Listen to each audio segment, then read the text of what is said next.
welcome Bill Prenatt. Thanks, Claudia. Thank you. Can you easily recall that there were times in your life where things just seemed like they were spinning out of control? Can you all kind of easily, I want to make sure I connect with you on that, right? I mean, some of you may be in that situation today, right, where things are just kind of crazy. So that's what this presentation is all about. It has incredibly special meaning for me, and I'll explain that to you in a minute. But 35 years ago, I got introduced to this tool, and I've been practicing it ever since. So I can count at least 7 times during my life where this tool saved my life because of the kinds of things that happen to us that are very difficult to overcome. My son was killed in an auto accident. I was in a divorce. My daughter had a tubular pregnancy. I had a job that I thought was my dream job, and that didn't work out. So, I'm sure you all have your own list of things, but I've never really shared this before in a group. I've shared it in one-on-one coaching, but I thought it was time to, to share this generally speaking. When I'm done, I'm going to ask you if you have some additions to my presentation that you've experienced. I'd like to hear those from you, if you're comfortable, sharing that with the group. So this isn't just about my singular experience. Thank you. Sorry about that. You guys familiar with a Weeble Wobble? Huh? Right? Did you have when you were kids? Yeah. So that's for those of you who weren't. This had a little sand in the bottom of it, and it would, if you hit it, it would kind of, it would go bounce back and forth. That's a Weeble Wobble. So this is what kind of reminds me of what happens to us. We're kind of going along, and all of a sudden we get smacked right in the face, right? Something right out of the blue we hadn't thought about, and what do? Well, typically what happens is we kind of freak out, first of all. We get scared. We have a lot of fear. There's a lot of things going on in our lives. And what I found out in practicing this information that was given to me 35 years ago from a minister, was that they're very similar. Even though they appear like they're very different, there are some things that are very similar and can be managed. And that's really what I want to share with you today is, what is that tool and how can you use it so that you don't have to be randomly out of control? So we typically, when we get into this situation, we deal with this in a very haphazard way. Each one of them's got their own unique characteristics. What we don't really realize is that everybody else is going through the same kinds of problems, right? So we're not alone, but we tend to think of, how awful this is. The other thing is, though, it's very predictable. And this is what most people don't realize is this process that we go through when we get smacked in the face is predictable and can be managed. And I want to share with you how I've been able to do that as a result of this tool. So when I was in California, this was described to me as a death spiral. So if you see this downward staircase, this should look very familiar to you. First, we're shocked. We go through disbelief, denial, anger, negotiation, withdrawal, and we resist all of these things that are going on. If you've been through anything very significant, you're going, yeah, I recognize that. What we don't really realize, though, is that resistance is step one, and what we don't know what to do is how to get out of it. And there are people who never do get out of it. You may have friends or family who are still stuck in some sort of a cycle that they've never been able to break out of. So step one is to understand everybody else is doing it. It happens. It's manageable. So the real key to this is you have to get back to take charge. So that happens in these steps. First of all, we begin to accept what's going on. That's critical. Then we become more optimistic about, I can do this, I can get through it. And then we decide that we actually need to improve something. Again, what makes this really interesting to me is it's all predictable. We think it's not, but it really is. So as soon as you begin to, feel like you can take charge, you in fact can control how long you're going to have to deal with this situation. What I tell people is, my experience says, you're not going to stop feeling this way. What you can do is shorten the amount of time that you feel this way, right? So it doesn't have to ruin your life. It doesn't have to be something that's going to go on forever and ever. And so I just encourage people, let it go. Go ahead. I mean, work through that process and get to take charge. Just this past week, I was on vacation with a guy who brought this to an interesting light to me. He said, what he does is he just says, so what's next? Just a simple, what's next? And I thought, wow, that was really so profound. Because we're stuck and we can't think of a what's next. So if you can start thinking about, well, what's next? What am I going to do next? I think it takes you to take charge. So I think you can all identify with this. It's very simple. But I'd like you to work on this as a result of this today, because I know that it will make a difference in your life like it has in mine. So is there anyone who would like to share? You see now what the tool is. Is there anyone that wants to share what you've learned in your process that might apply, that might help the group? Judy? I was just thinking, on Friday, I was doing a talk downtown, and I thought I was supposed to start at 12:40, and I was actually supposed to start at 12:05. So I'm driving around the building, and the woman's like, "Where are you? You're on in 5 minutes." So, and it's this huge building. So I was in shock, denial. I was like shaking and everything. And this guy on the elevator said, "You know what? I do 25 or more talks a year." He said, "When this happens, use it and put the energy into your talk." It totally Yeah. Just in the ride up the elevator, I was completely reversed because I was so stuck in that downward spiral. I didn't even feel like I could function. So I don't know if that's what you're saying. Yeah. I mean, it was almost like a given an experience to me, but it taught me I didn't even see that option when I was in my own spiral. So it was, I think it fits with what you're saying. Very much so. Yeah. And I want to be sure that we share the microphone. Dale. Yeah, Bill, I take no pride in this, but my first adventure into college, I played around a little too much and flunked out. And honest to God truth. And my Oh, no. yeah, oh yeah. And my dad said, "Well, that's a temporary setback. What are you going to do next?" Wow. And What a great powerful gift lesson. that is. Yeah. Yeah, that is so. Yeah. Anyone else have anything that you're, yeah, over here.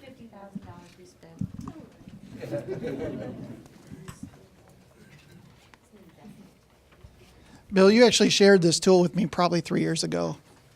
My mom had passed away, and I was kind of stuck at the bottom and really upset about it. And we were having breakfast at Steak and Shake, and you showed me kind of the V, and you said, "Okay, it's time to start getting back up to the top." And I still remember that to this day. Yeah, thank you. One thing. Wow, now you see it, huh? Steve's got the power. The one thing that I seem to keep learning over and over again, and I think I'm finally getting a clue, is that things are almost never as bad as they seem. Wow, that's profound. Yeah. Well, just kind of build on that, Bill, something that I realized in life is it has a way of just evening itself out. So think about, for all the negatives, there's an equal and opposite positive. And if you keep that frame of reference in mind, that you're all going to be challenged, but there's a positive light too that will come from all the negatives. So life balances itself out. For every negative, there's an equal and opposite positive. Thank you. I think this kind of speaks to somebody who has a traumatic event, like a death. But sometimes there's traumatic events that don't stop. And that gets really difficult. And I had that situation when I had a child. I mean, my dad had a heart attack. My father-in-law had a heart attack. I then got sick and couldn't breathe and was in the hospital. My kid got that. Because my kid got that, we found out he had cancer. Sounds absolutely awful, and we got through that. And now I can be thankful for my breathing problems because my kid wouldn't be around if none of this happened, and everyone lived through it, and everyone's fine. And the one thing that I learned is I had nothing really, my events weren't stopping. They kept coming at us. And every night we had to go through what we were thankful for. And that's all we had to hold on to was what we were thankful for. And gratitude got us through it. So I think Yeah. practicing gratitude is a huge thing to add. Yes. Thank you for sharing that. I'm going to go ahead and share because my heart rate's going really fast, and that always tells me I have to share whether I want to or not. Good mechanism. So I am going to share. But my husband has had 2 death rehearsals with death, which I don't know if anybody's had that, but it's life-changing. Makes your whole life look different and how you look at life. And I would not be here right now, and I'm way out of my comfort zone. But I would not be here if I made a choice to either be a victim of what's happening, and it's ongoing, it's not over, or a victim or a victor. And I've chosen to be a victor, and I think that's kind of what, that take charge, and just keep taking the next step and what is next. So Yeah. Congratulations. Yeah. In 1997, I was told I had stage 3 ovarian cancer, and to me, the first thing out of my mouth was, "Well, it's not 10," and he goes, "Well, it's out of 4," and I said, "Oh, well, it's not 4. It's not 4." And so for me, what I feel like that certainly changed my life, but it's also always about coming from being grateful. And I mean, there were a series of weird things that happened that had me in the hospital to have the surgery to find out that because we didn't know I had cancer. I went in for something else and they found it. So, it's for me, it's like, how can I look for the good? How can I look for, it wasn't 10 or 4, So anyway, looking for what's good. Mine came from a head-on collision where I spent 3 years in physical therapy, and just grateful I could walk and still walk today. But mine came more from forgiveness for the young lady that hit us. And it was a roller coaster, thankful to be alive, not so thankful, thankful to be alive, and, forgiveness and not forgiving. But mine came from forgiveness. This isn't nearly as profound or serious as the ones I just got done hearing, which is very emotional. Thank you for sharing that stuff. But I did something with my girls when they were growing up that I think relates to this. When they would do something that would sort of be in the spiral, bad behavior, bad outcomes, bad everything, I would sort of coach them and get them to the point where they first were apologizing for it. So they would say, "I'm sorry, Daddy." I say, "Well, I really appreciate your apology, but what are we going to do to make sure it doesn't happen again?" Yeah. So that we could turn this negative situation Yeah. into a conversation about how do we move forward in a positive way. Yeah. Simple solution. Yeah. For me, there's been lots of things that have gone through my life, but what I've learned over that is to trust the process. Is that, this life that's set before you, it's already set, right? We just don't. It's a choice to decide what we're going to do with it. And I think whether that paralyzes you or you go forward, but it always comes back to trusting the process, whether that's an entrepreneur, whether that's your life relationships, there's a process and something to be learned from that, and be vulnerable to that. And don't be afraid of that, because as soon as you turn into fear, it will paralyze you. So true.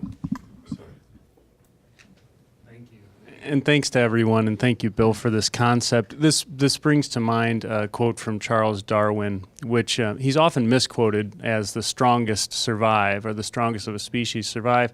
But the actual quote is, "It's not the strongest or the most intelligent that survive, but those that are more adaptive to change and ability to rise above the circumstance immediately before you." So that's really what I'm hearing echoed time and time again here.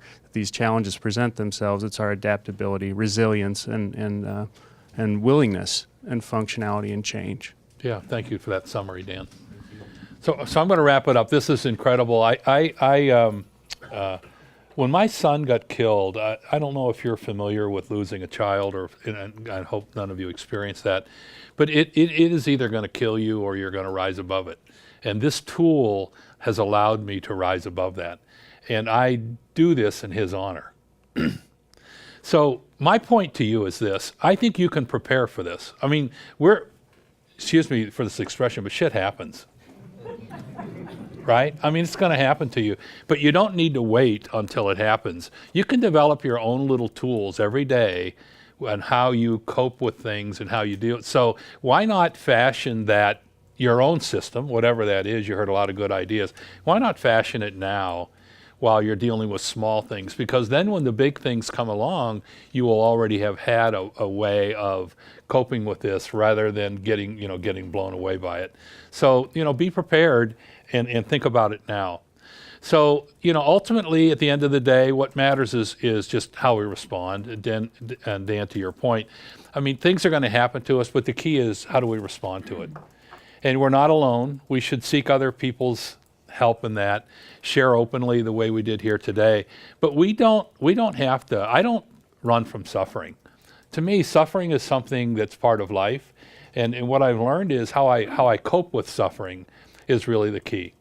And that's a choice that I make every day. So thanks for sharing today, and good luck with this thing. So, yeah.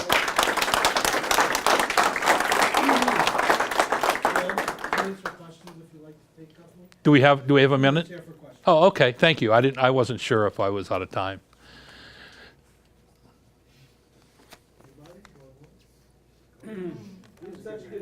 Thank you. Yeah. Andy. Just make a comment here. What I've observed is that pain happens, suffering's optional.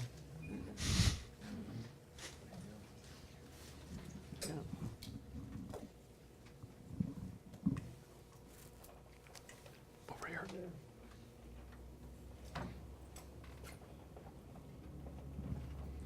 Well, first I want to thank everyone and Will for bringing me here, because I'm like, wow, I was running late and things are crazy, and I got pretty much every question I needed answered between all of you speakers. So thank you very much for that. Thank you. One of the things that I wanted to ask, because it was something that I'm still trying to manage, through this process of a bad event happening, and I've noticed that there tends to be people that rise, to hold space for you, and there tends to be, you start to learn who the reporters are. And, those are the people who can't wait to tell your exciting story so that it's some level of excitement for them. There's people who try to minimize what you're going through. How do you lovingly isolate and put up boundaries so that you can focus, through this healing, basically? You mean there are people who will try to distract you from where you're trying to go? Yeah, basically, that's when you'll find people, I think what people say a lot now is, if they're not giving to your life, cut them out of your life. Well, that doesn't really always work, and they're going through their own level of trauma, but sometimes what they're going through is more damaging to both of you. You know what I'm saying? Mm-hmm. So that's what I was like, how do you protect the boundaries of the people that, like I said, they try to minimize, or they try to report your trauma so that it's exciting for them? It really does happen when you have bad situations like that.